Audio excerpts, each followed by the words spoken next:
Huling pitas na. Huling pitas. Wala na, nalalanta na yung mga dahon. Lanta ba to? Oo, lahat yan, nak. Na ano na siya.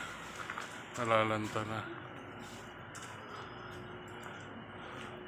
Ayan, nandun sa taas. Wala na talaga, nag-crack na kasi. Ayan. Putol na. Kailangan na pitasin lahat.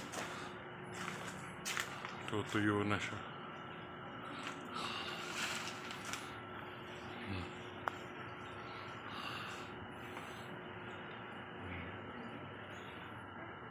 Pitas na.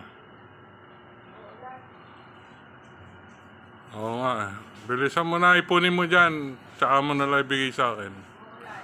Oo.